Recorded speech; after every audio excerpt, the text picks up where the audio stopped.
제가 설교하기 전에 그 칼럼 제가 한번 쭉 읽겠습니다. 저가 갖고 있는 감사를 한번 쭉 읽겠습니다. 주님, 한 해 수학 감사합니다.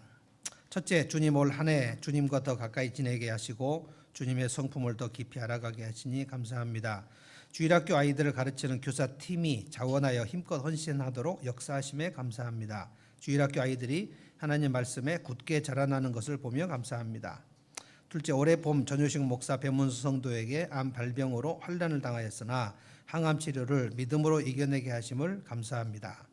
특히 전효식 목사님은 거의 치료가 다 된 사람처럼 지금 활동을 하고 있어서 혈액암이 이렇게 치료가 되는구나, 이런 그 감동이 있습니다.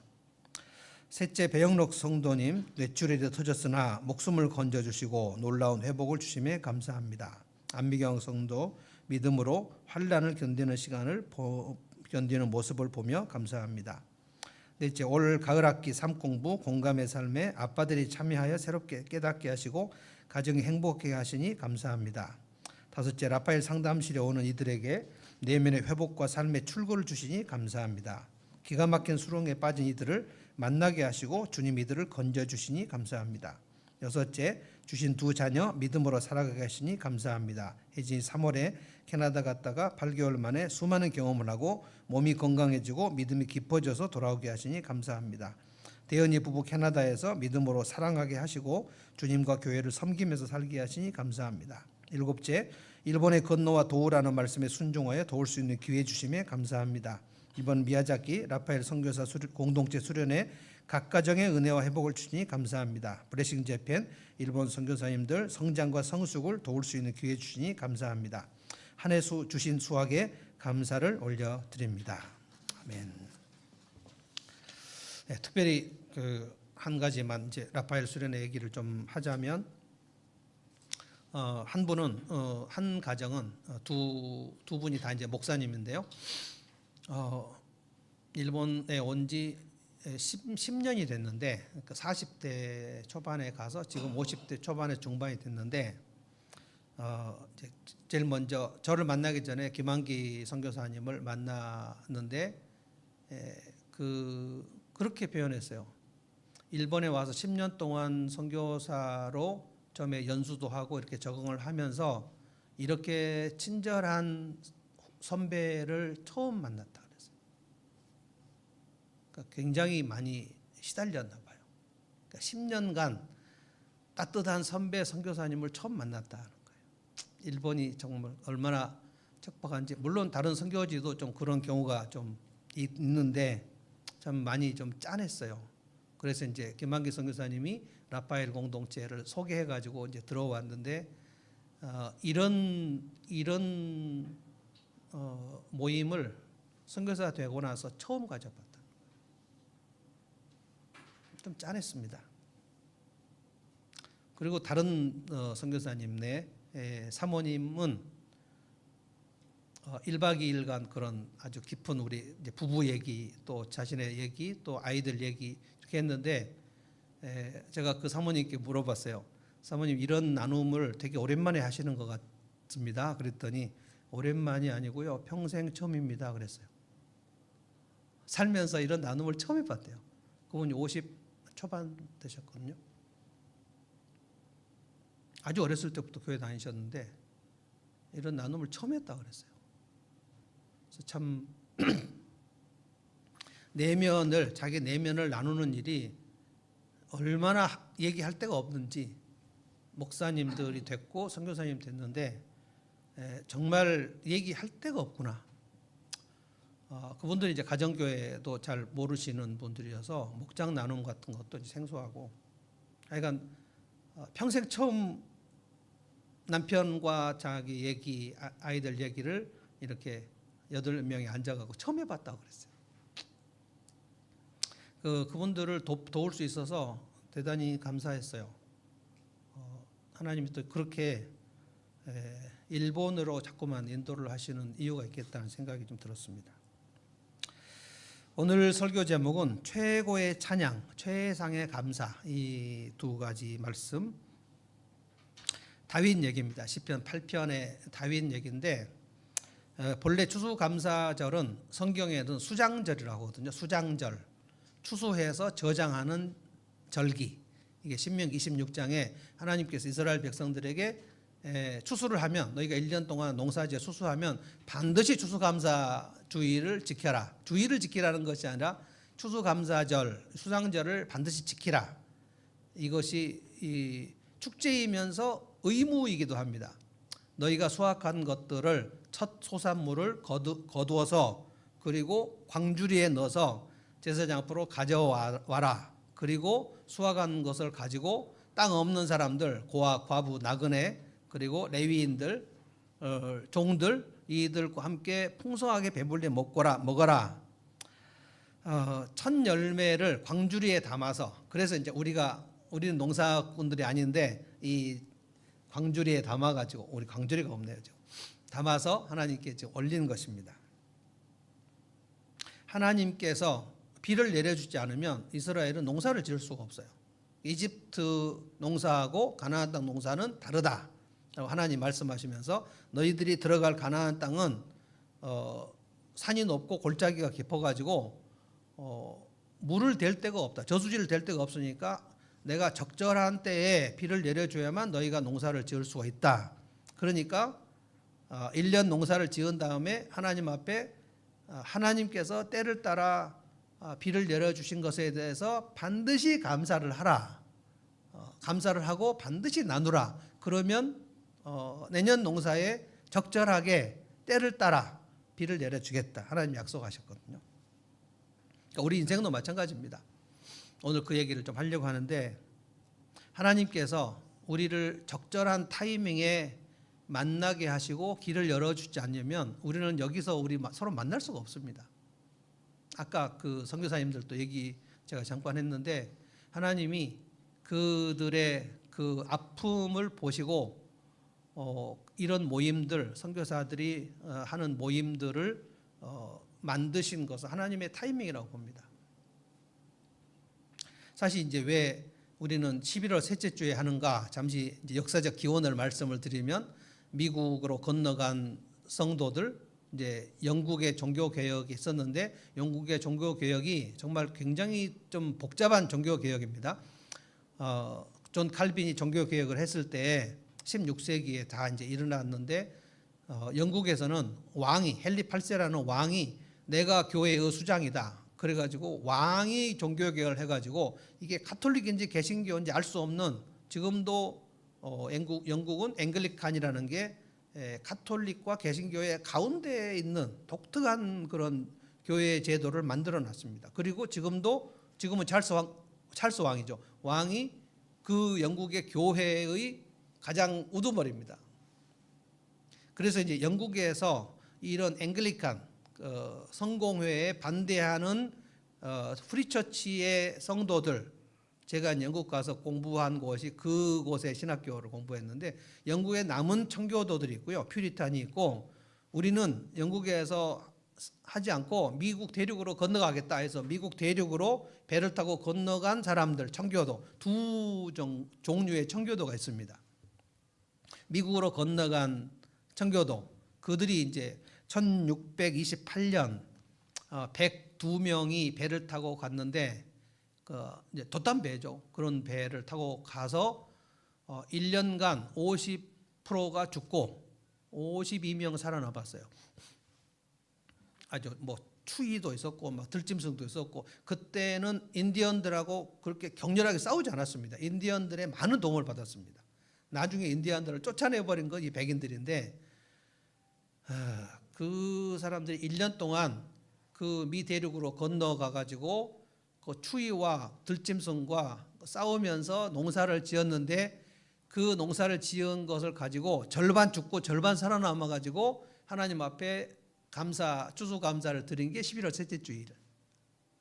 근데 그게 이제 미국의 전통이고, 그 사람들은 꼭 추수감사 주일 때 칠면조, 영어로 터키 꼭 구워서 같이 이제 먹고 엄청난 그 명절입니다.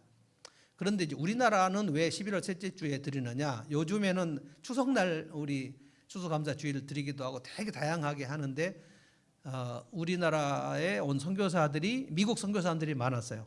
미국 선교사님들이 11월 셋째 주일에 추수감사 드리니까 한국 교회도 그냥 처음부터 평양에서부터 11월 셋째 주일에 예배를 드렸습니다. 눈물의 감사 예배가 청교도들의 추수감사 예배입니다. 오늘 시편 8편을 제가 얘기를 하려고 하는 것은 이렇게 최고의 감사, 최상의 찬양을 드린 사람이 다윗인데, 다윗을 하나님께서 이렇게 축복하셨기 때문에 이렇게 우리도 한번 최상의 감사, 최고의 찬양을 한번 드려보자. 우리의 이 감사와 찬양이 이 다윗의 그 수준으로 한번 올라가 보자는 거예요. 다윗은 시편 8편에서 두 가지를 찬양하고 감사합니다. 하나는 하나님이 만드신 세상에 대해서 엄청 신기하고 놀라워하면서 하늘과 땅과 그리고 해와 달과 별을 보면서 하나님의 작품이 너무 신기하다. 이것을 찬양합니다. 이것을 감사하다고 말할 수도 있지만, 감사는 찬양에서 그것을 직접적으로 나에게 해주신 것을 카운트하면서 이제 감사하는 거고요. 이것은 찬양입니다. 해와 달을 만드신 하나님의 그 엄청난 작품, 그 솜씨, 이것을 이제 찬양하는 거예요. 그리고 4절부터 마지막까지는 뭐냐면, 사람을, 우리를 이렇게 아름답게 존귀하게 높은 존재로 만드신 것에 대하여 찬양합니다. 그래서 다윗은 자존감이 엄청 높았습니다. 그래서 나를 이렇게까지 아름답게 만드셨습니까? 그러니까 세상을 만드신 것을 찬양하고, 그리고 나를 이렇게 아름답고 존귀하게 만드신 것에 대해서 감사하고, 이 두 개를 찬양하고 감사해요. 하나는 최고의 찬양이고, 저는 최상의 감사라고 생각합니다. 이 얘기를 좀 해보려고 합니다. 첫 번째로 이 최고의 찬양 1절부터 3절까지 보면 온 우주와 세상을 만드신 하나님의 작품을 찬양합니다. 1절을 나같이 한번 우리 한 목소리를 읽어보겠습니다. 1절 읽어봅시다. 시작. 주 우리 하나님, 주님의 이름이 온 땅에서 어찌 그리 위엄이 넘치는지요. 저 하늘 높이까지 주님의 위엄 가득합니다. 주 우리 하나님. 개역 성경은 여호와 우리 주여. 이 옛날에 그 클래식 성악을 하는 분 중에 가장 찬양을 잘하시는 분이 박종호, 지금 장로님인데, 그분이 암에 걸려가지고 그 전에 80년대 박종호가 정말 기가 막히게, 최덕신 있었고 박종호 두 분이 있었는데, 최덕신은 이제 기타를 치며 찬양 인도를 하신 분이고, 박종호는 그때도 아마 덩치가 한 100kg 정도 됐을 것 같아요. 그런데 이 찬양 시편 8편은 여호와 우리 주여 주의 이름이 온 땅에, 이 찬양하는데 정말 아름다워요. 여러분 유튜브로 박종호의 시편 8편 찬양 한번 들어보십시오. 그런데 최근에는 이제 나이도 많이 먹었기도 했는데 암에 걸려가지고, 그래서 다시 이제 완치가 됐는데 살이 완전히 빠져버렸어요. 굉장히 날씬하게 돼버렸는데 좀 보기에 좀 딱하긴 합니다만, 이 찬양 여호와 우리 주여, 영어 성경으로 보면 O Lord 이렇게 되어 있어요. 감탄사. 하나님을 생각하면서 감탄해요. 하나님을 감탄해요. 하나님께 대한 탐복이 있어요. 아마 다윗처럼 하나님을 그렇게 기뻐하고 하나님께 감탄하고 한 사람, 이렇게 시편을 많이 남긴 사람이 구약 성도 중에는 없는 것 같아요. 그래서 이 다윗의 찬양을 우리가 하나님을 찬양할 때 내가 다윗의 수준까지 한번 가보자는 거예요. 하나님에 대해서 막 설레요. 다윗은 누가 하나님께 예배하러 가자 할 때 내 마음이 기뻐 뛰놀았다 그랬거든요. 마치 그 연애할 때 감정 같은 그 영적 감정이 다윗에게 있었습니다. 그러니까 사실은 거듭나지 않으면 영혼이 다시 깨어나는 일이, 우리가 예수 믿음에 성령께 들어오셔서 거듭나잖아요. 거듭나면 하나님을 예배하고 찬양하는 감각이 생겨납니다. 거듭나지 않은 사람들은 그래서 예배에 참석하고 있어도 그가 예배를 드린다고 할 수 없어요. 예배를 구경하겠죠. 그래서 예배는 절대로 여러분이 객으로서 구경하는 자리에 가시면 절대 안 됩니다. 예배에서 객은, 관객은 하나님밖에 없어요. 우리는 예배를 드립니다. 옛날에 예배를 본다는 말이 어렸을 적 우리 예배 보러 간다 이렇게 말했는데 전혀 틀린 말이라고 봅니다. 예배는 보는 게 아니에요. 그건 관객 얘기고요. 예배는 드리는 겁니다. 하나님이 우리 예배를 보시죠. 근데 다윗은 예배를 드리러 갈 때 막 기쁘고 설레고 마치 사랑에 빠진 연인들처럼 그 예배를 드려요. 그래서 시편 23편에 주께서는 내 영혼을 소생시키시고, 제가 지난번에 심폐소생 얘기하면서 내 영혼이 소생되는, 요즘에 제가 이제 관심 있는 게 뇌 가소성, 뇌가 공감을 받고 또 운동을 하고 그러면 뇌가 열리면서, 이게 가소성이라는 게 소가 뭐냐면 살아난다는 뜻이거든요. 뇌가 다시 살아나요. 그러니까 뇌가 신선해지고 뇌가 젊어지는 것 중에 가장 큰 것이, 그가 사랑을 받고 공감을 받으면 뇌가 많이 살아납니다. 어렸을 적에 공감을 받으면 뇌가 발화된다 그래요. 블루밍 한다 그래요. 블루밍. 그래서 뇌 세포가 굉장히 많이 살아납니다. 오늘 뭐 더 자세히 설명할 수는 없겠지만, 그런데 뇌 가소성과 함께 우리 영혼도, 죽은 영혼이 성령께서 들어오시면 성령은 호흡, 바람, 생기, 기운 이렇게 다 번역할 수 있기 때문에 우리가 숨 쉬는 거 호흡에 성령께서 역사하신다. 저는 거기까지 요즘에 생각합니다.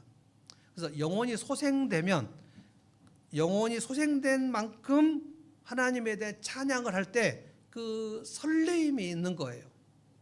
그래서 항상 내가 영혼이 지금 부흥되었는가 침체되었는가를 스스로 진단하는 방법은 딱 찬양 시간입니다. 내가 찬양을 할 때에 내 마음이 뭔가 약동하는가, 내가 지금 부흥하고 있다 라고 생각하시면 되고, 내가 찬양할 때 왠지 좀 힘이 없다 또는 하기 싫다 이러면 내 영혼은 지금 침체 중에 있는 것입니다.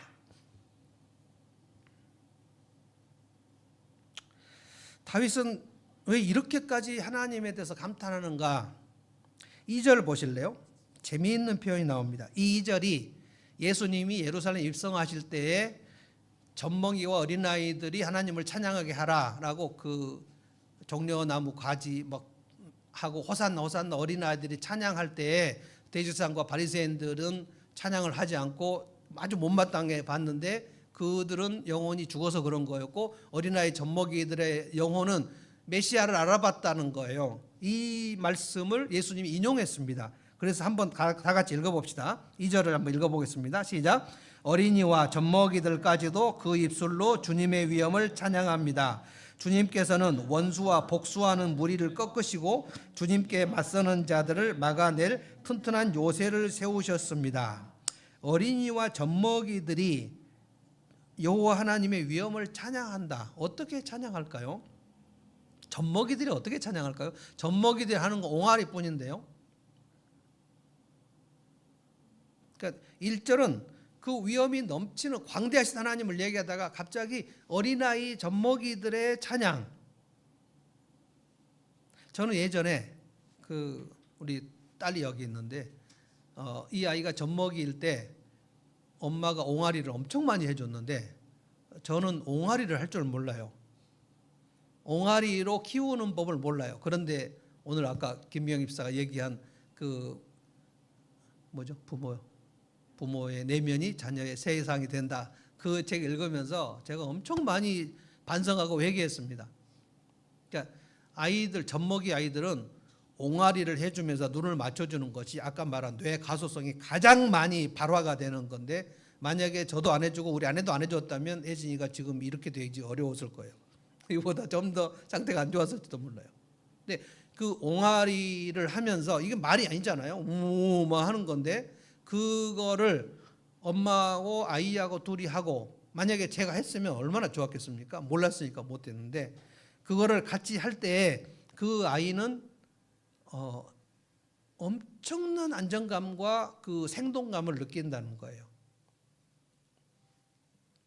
이거를 하나님께서 그 젖먹이 옹알이, 그 옹알이 속에서 하나님이 찬양을 받으신다. 얘가 젖먹이가 옹알이를 하는 그것이 무슨 내용이 있겠습니까?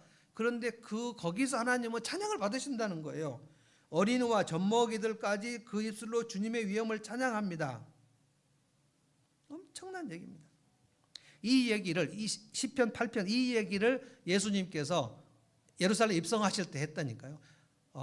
어린아이들이 막 얘기하니까 애들을 조용하게 하라고 하니까 이 애들을 조용하게 하면 돌들이 떠들 것이다 라고 하면서 이 젖먹이 어린아이들의 찬양을 막지 말라. 저는 그래서 주일학교 어린이들의 찬양, 주일학교 어린이들의 영혼의 소생, 그것을 과소평가하면 안 된다고 생각합니다. 어린아이들의 찬양, 그 중심으로 드리는 그런 수준이 어느 정도인지는 우리는 알 수 없지만 어린아이들이 하나님 앞에 찬양할 때 하나님은 그것을 다 아주 귀하게 받으신다는 거예요. 우리 주일학 선생님들은 이것을 굉장히 염두에 두고 아이들과 함께 찬양을 해야 돼요. 어떤 주일학교 선생님들은 우리 교회를 말하는 게 아니고요. 제가 학생 때도 보면 선생님은 그 어린이 예배를 드릴 때 눈 뜨고 있었어요. 기도하지 않았어요. 어린이 예배에 선생님이 눈을 뜨고 눈 안 감은 어린이들을 이렇게 때리면서 다니는 선생님들이 있었어요. 그러니까 그분은 어린아이의 기도 시간과 예배 시간은 본인은 해당이 안 된다고 생각했나 봐요. 굉장히 중요합니다. 3절을 또 한번 읽어보겠습니다. 제가 읽어보겠습니다. 주님께서 손수 만드신 저 큰 하늘과 주님께서 친히 달아놓으신 저 달과 별들을 내가 봅니다. 개역 성경에는 주의 손가락이라는 표현에서 주의 손가락, finger, 영어 성경에도 finger라는 말이 있거든요. 주님의 손가락으로 만드신 저 하늘, 주님이 달아놓으신 마치 공같이 지금 표현한 거예요. 달아놓으신 달과 별들을 봅니다. 그러니까 주님이 만드신 그 세상의 작품들을 보면서 주님을 찬양하는 거예요. 주님께서 얼마나 놀랍게 이것들을 만드셨는지. 우리는 다 주님이라고 번역했는데 영어 성경 보면 you라고 나오거든요. 2인칭입니다 원래. 근데 우리는 2인칭 당신이라는 말이 높임말이 아니거든요. 3인칭 당신은 높임말인데 2인칭 당신 이렇게 얘기할 때 우리는 그 평어지 당신이라는 말이 높임말이 아닙니다. 그래서 찬송 우리 CCM 중에 당신은 영광의 왕 그 찬양할 때 저는 좀 마음이 불편합니다. 주님은 당신이라고 표현하는 것이 주님을 높이는 말이 아니기 때문에. 그래서 우리 교회는 그렇게 기도하시는 분이 없지만 어떤 성도들 기도 대표 기도를 보면 당신께서 뭐 나를 사랑하시고 당신이 뭐 이렇게 그거는 잘못 배운 기도라고 보거든요. 주님의 손가락으로 하늘을 만드셨다는 거예요. 이거는 마치 예술 작품을 만드는 그 장인을 연상시키는 찬양입니다. 하나님은 절대로 실수하지 않으십니다. 절대 오차가 없으세요. 지구를 매달아 놓으셨다. 달을 매달아 놓으셨다. 그런데 매달아 놓은 거 놨는데 여러분 달이 지구를 돌고 지구가 태양을 돌고 지구는 이렇게 기울었잖아요. 이렇게 자전을 하고 그리고 태양을 이렇게 돌면서 또 태양 주위를 돌잖아요. 엄청난 속도로 돕니다.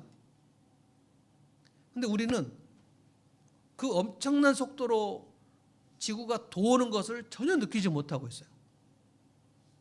만약 이 속도와 이 소리를 우리가 듣는다면 우리는 미쳐버릴 거예요.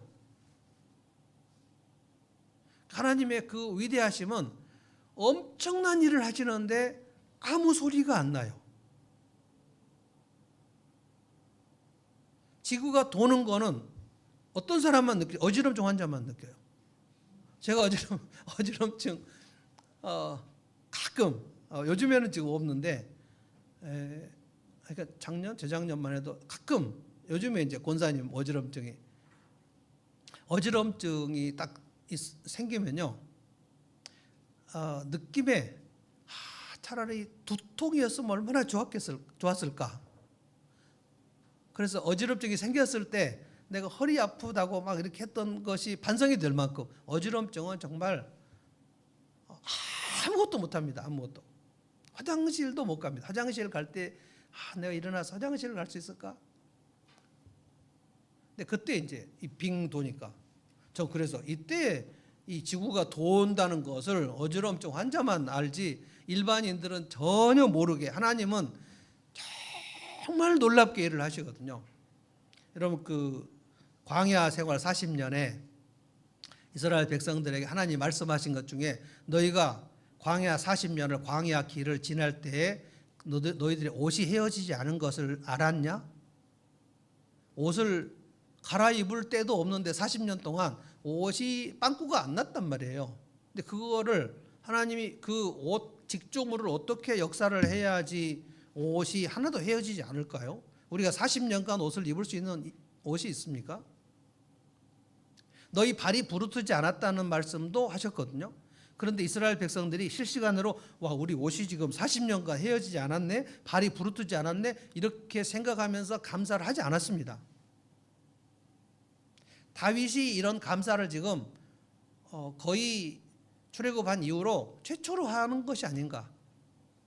다윗 이전에도 이런 감사 찬양을 한 사람이 없고 다윗 이후에도 이런 것은 없어요. 그러니까 이스라엘 역사 전체를 통틀어서 다윗 시대, 다윗이 왕으로 있었던 그 시대에만 예배가 마치 에베레스트 산이 올라온 것처럼 우뚝 솟아있어요. 그래서 우리가 이 찬양을 배워보자는 거예요. 지난 1년 동안 하나님은 엄청난 권능으로 우리의 삶과 우리의 가정과 우리의 자녀들과 내 직장 출퇴근 모든 일 가운데 다 역사하셨네. 우리는 그렇게 역사하셨다는 것을 잘 모르고 지나갈 때 엄청 많아요. 비행기 타고 이륙할 때, 착륙할 때 저는 탈 때마다 지난번에도 또 올라갔고 내려갔고 너무 신기한 거예요. 어떻게 이 엄청난 게 쭉 달리다가 붕 올라가는데 그때마다 신기해요. 착륙했구나. 비행기 타고 가다가 죽는 사람도 너무 많은데 길거리 교통사고 엄청 많은데 간발의 차이로 피하게 하셔서 살아난 사람도 엄청 많고 올 한 해를 생각해 보는 거예요. 하나님께서 수많은 일들을 하셨구나. 그래서 이번 올해 들어 그 환자들을 또 여기다 감사에다 넣은 거예요.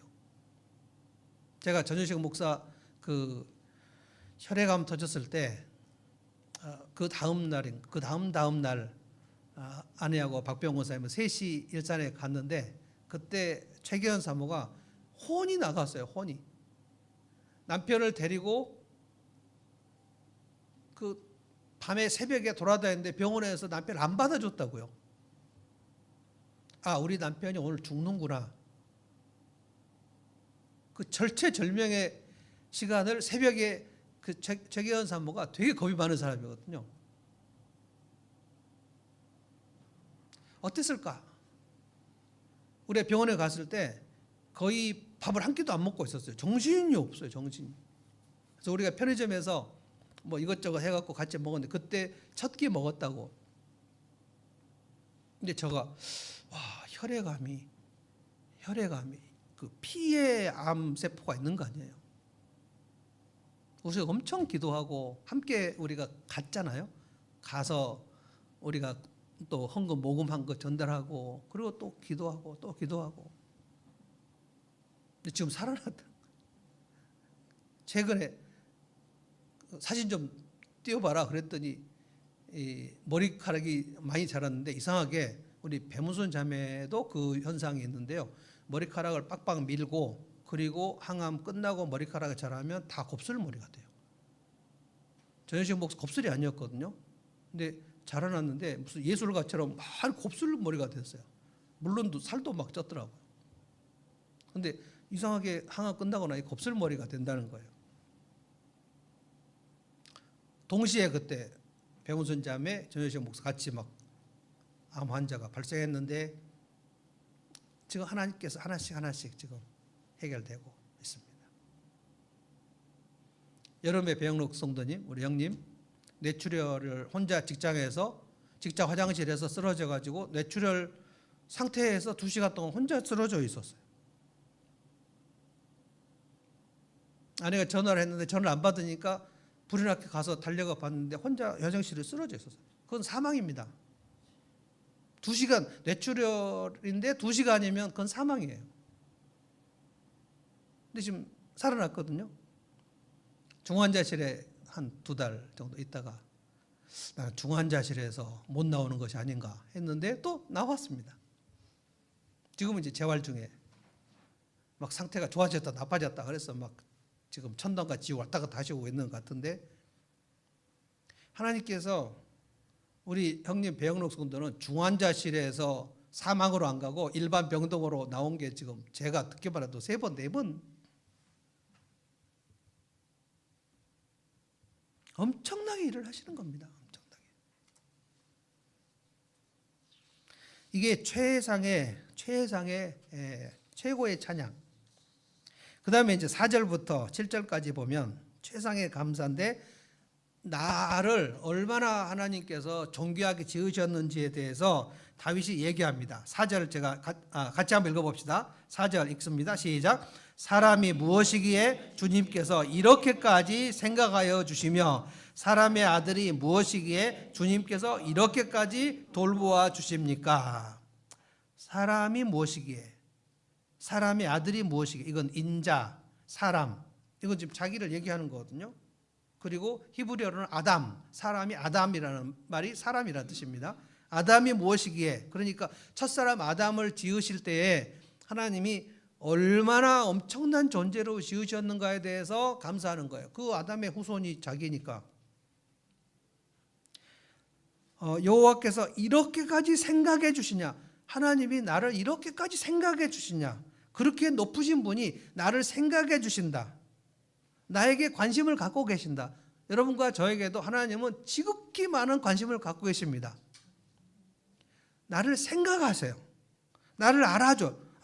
제가 저기 있구나. 하나님 여러분의 각 이름을 알고 계십니까? 우리가 하나님을 알기 전에 하나님은 우리의 이름을 이미 알고 계세요. 삭개오가 예수님을 찾아 만나보고 싶다라는 생각을 했을 때 이미 예수님은 삭개오의 이름을 아셨죠. 성경에 보면 아담아 네가 어디 있느냐, 가인아 네 아우 아벨이 어디 있느냐, 모세야, 이 이름을 부르시거든요. 이 이름은 제가 봤을 때 우리가 새하늘과 새 땅 가도 이 이름으로 불릴 것입니다. 이름을 개명하지 않을 거예요. 나를 알아주시는 거예요. 여러분 식당 가면 단골이라는 것은, 식당에 갔을 때 단골이라는 것은 2가지 조건이 있어야 돼요. 하나는 그 식당에 자주 가야 단골인 거고, 2번째 조건이 더 중요해요. 식당 주인이 나를 알아봐야 돼요. 그래야 콜라라도 하나 더 줍니다. 그러니까 그게 아유 오셨네요 이렇게 얘기하는 거하고 그냥 주인이 어서 오세요 하는 거하고 느낌이 다릅니다. 제가 연세 손내과를 계속 가는 이유도 그분이 정말 제가 아는 의사 중에서는 가장 따뜻하게 생겼어요. 연세 손내과 원장님. 그리고 제가 가면 목사님 어서 오세요 라고 얘기합니다. 물론 싸게도 해주고요. 알아봐 주는 게, 저 원장님이 나를 알아봐 준다.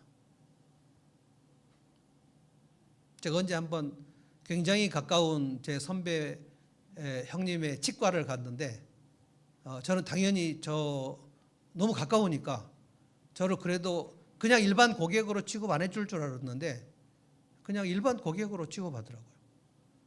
우리 둘이 가가지고 다시는 오지 말자.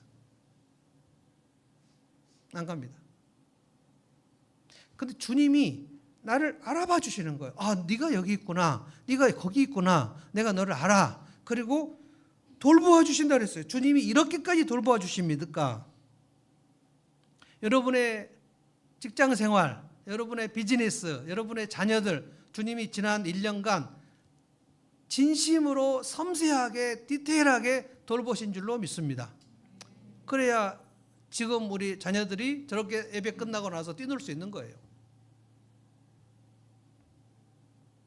5절 보겠습니다. 주님께서는 여기서 그를이 사람입니다. 주님께서는 아담을 하나님보다 조금 못하게 하시고, 그리고 하나님께서 사람 만드실 때에 하나님보다 조금 못하게 하시고, 요거는 엘로힘이라는 단어인데 어떤 성경은 천사보다 조금 못하게 하시고, 엘로힘을 천사라고 번역한 것도 있고 하나님이라고 번역하는 것도 있는데, 엘로힘이라는 단어는 하나님이라고 번역하는 게 훨씬 더 다양한 역본에서 하나님이라고 번역합니다. 그러니까 하나님이 아담을 만드실 때, 그리고 여러분과 나를 만드실 때 하나님보다 조금 못하게 만드셨다는 거예요. 굉장한 위치입니다. 굉장한 위치예요. 짐승과는 완전히 다릅니다. 하나님의 형상을 불어넣으셨다는 거예요. 굉장한 겁니다. 하나님의 창의력, 하나님의 추진력, 하나님의 그 각종 그 엄청난 아이디어, 이 모든 것들을 인간에게만 불어넣으셨다는 거예요. 다윗이 이것을 알고, 다윗은 언제 이걸 알았는지 모르겠는데 굉장히 자존감이 높습니다. 다윗은 아버지가 인정하지 않았던 아들, 8번째 아들, 사무엘 선지자가 왔을 때 들판에 나가 있다가 오라고 얘기했던 그 아들인데, 다윗은 하나님 아버지께서 나를 얼마나 존귀하게 여기시는가에 대한 그 자존감이 굉장히 높아요. 자존감이 높은 것과 믿음이 좋은 것은 같이 갑니다. 믿음이 좋은데 자존감이 낮은 상태다? 하나님께서 나를 소중히 여기시는 것을 잘 모르는데 믿음이 좋아진다? 그럴 수 없어요. 하나님 나를 얼마나 존귀하고 소중하게, 물론 우리가 타락한 본성 때문에 정말 우리는 하나님 앞에서 나는 누더기 같은 존재입니다 라는 고백을 하지만, 그 고백을 한 다음에는 하나님께서 나를 보물같이 여기신다는 그 고백도 같이 가야 돼요. 두 개가 탄탄하게 균형이 있어야 됩니다. 다윗은 이것을 가지고 있어요. 주님께서 그를 하나님보다 조금 못하게 하시고 그에게 존귀하고 영화로운 왕관을 씌워 주셨습니다. 이거는 에덴 동산을 다 다스리게, 모든 짐승을 다스리라, 이거를 굉장히 위치를 높이셨다고요. 타락해가지고 내가 얼마나 존귀하고 높은 위치인지를 잊어버린 거예요, 우리는. 그래서 우리는 늘 버림받고 소외되고 외롭고 쓸쓸하고, 이 정체성, 나는 아무것도 못하고 아니고, 오늘 또 우리 김희영 집사 자기 지우 얘기를 했지만, 우리가 자존감이 낮으면 내가 하는 것은 아무것도 가치 있는 것이 없고 쓸모 있는 것이 없고 이런 생각을 하고 있는데, 이거는 지금 다윗이 가지고 있는 이 인간관으로 보면 우리가 엄청 많이 지금 바꿔줘야 됩니다. 하나님이 나를 얼마나 높은 존재로, 여러분 기대하십시오. 우리가 새하늘과 새 땅에 갔을 때 지금 우리가 가지고 있는 나 자신에 대한 그 자존감, 우리가 새하늘과 새 땅에 가서 이 땅에서 내가 스스로를 봤을 때 내 관점을 보면 진짜 부끄러울 거예요. 내가 어떤 존재인지 너무 몰랐다. 하나님은 굉장히 우리에게 관심이 많습니다. 이거를 다윗이 하나님을 찬양하는 거예요. 찬양.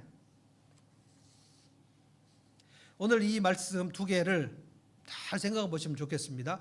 하나님이 싫어하셨던 사람 가인은 자존감이 아주 낮았습니다. 그래서 아벨을 죽여야만 내가 존재한다고 생각했어요. 사울도 자존감이 엄청 낮았습니다. 다윗을 죽여야만 된다고 생각했어요.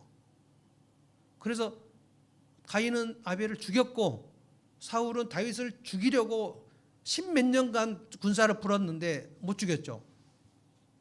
다윗은 그렇게 쫓겨다니면서도 자존감이 낮아지지 않아요. 왜냐하면 하나님이 나를 얼마나 존귀한 존재로 만드셨다는 그것을 늘 잊지 않아요. 이것이 저는 최상의 감사라고 봅니다. 나를 이렇게 멋진 존재로, 그래서 신앙이 회복되고 내면이 회복되면 그 사람이 점점 멋있어져요. 그리고 믿어지고 신뢰가 되고, 그리고 존경스럽고 훌륭해 보이고, 이 모든 것들이 하나님께서 그를 하나님의 형상으로 회복시켜가는 과정에 있습니다. 그 회복시켜 가면 그 사람은 되게 멋있어집니다.